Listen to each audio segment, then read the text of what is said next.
With your latest news, I'm April Cummings. The Chief Medical Officer, Dr. John Lee, reports 157 COVID-19 tests carried out since our last report on Tuesday. One was positive for COVID-19.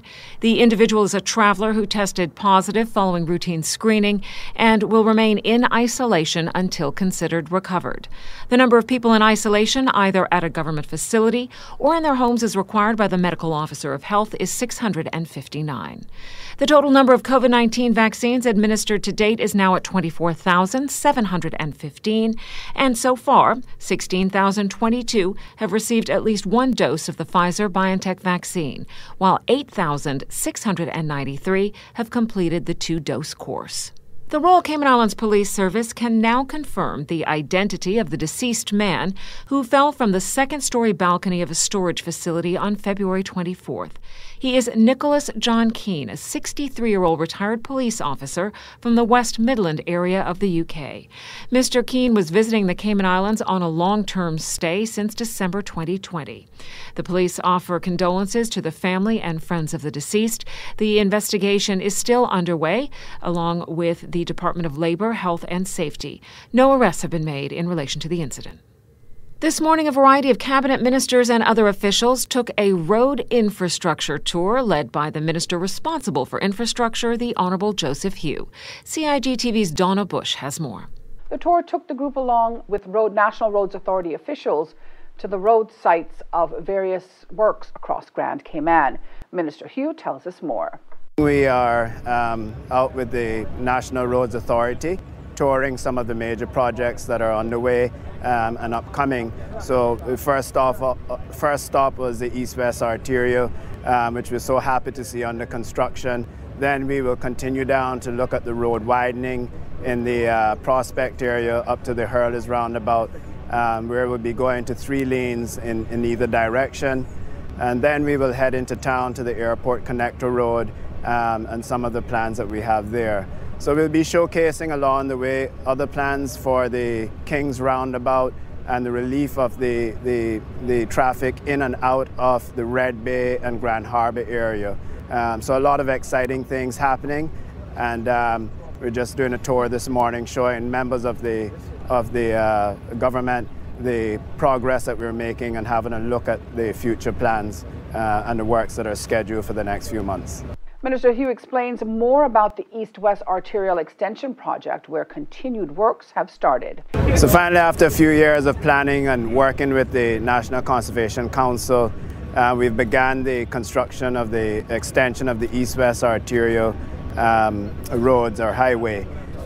This will take us for about 2 miles of the highway, connecting us with the subdivisions in the Lower Valley area, which would be a tremendous help to relieve the traffic coming down on Spot Straits and the Newlands area in the mornings. We are hopeful, and we are working with the National Conservation Council to be able to continue the road right into the Lookout Gardens area of Bodden Town. We are mindful that there are environmental issues we have to overcome, but we are working with the National Conservation Council, understanding that this is a matter of national importance. This is a matter that affects the lives of so many people in the eastern districts, and we hope that the National Conservation Council will work with us to allow us to continue the construction of the road in the coming months. If you'd like to have more details on roadworks in the Cayman Islands, you can go online to caymanroads.com. For any questions, you can email nra@nra.ky or give them a call at 524-1251. That is CIG-TV's Donna Bush reporting. The Cayman Islands Chamber of Commerce, in association with Foster's, launches the first in a series of 19 virtual candidates forums on Monday evening. Radio Cayman's Shanda Gallego has the details. Monday's forum highlights the candidates for East End. Incumbent and former leader of the opposition Arden McLean, McCleary Frederick, and Isaac Reinken will respond to national and constituency-specific questions based on the findings of a public survey released by the Chamber in February. The forums will be streamed live on the Chamber's YouTube and Facebook channels. Cayman Live TV, Government Information Services, GIS, Cayman Moral Road, and ICCI FM will broadcast the forums. The forums conclude conclude on Tuesday, April 6th for the Georgetown East constituency. CEO Will Pinot says the chamber has organized forums before every election and by-election since 1988, giving voters an opportunity to compare the positions of the candidates. He adds it is the first time that we will conduct the forums virtually, which allows an online audience. Questions for the forum are based on the results of an online public survey released by the chamber in February. More than 300 people responded to the survey. More than 90% of the respondents identified themselves as eligible voters. Candidates will not receive any of the questions prior to their respective forum. The forums go live from 7:15 p.m. until 9:30 p.m. each weekday evening.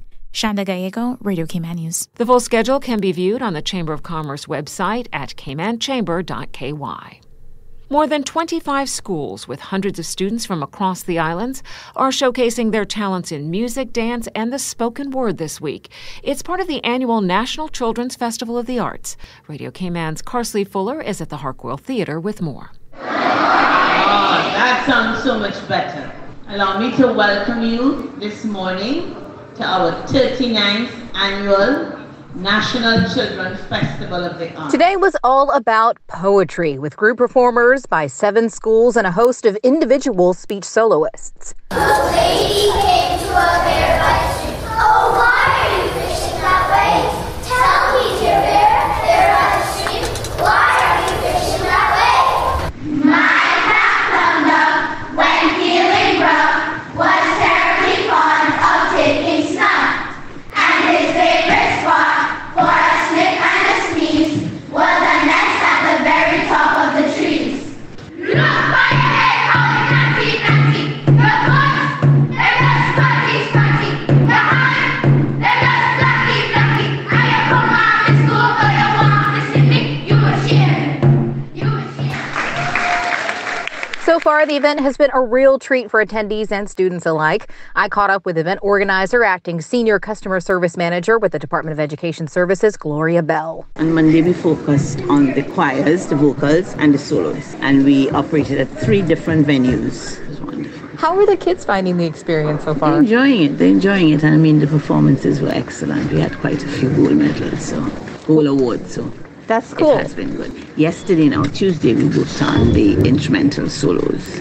We had both secondary and primary. And again, we had to operate from 3 different venues. I think the secondary was so large that there has been an overflow, so we have to continue maybe Thursday or Friday.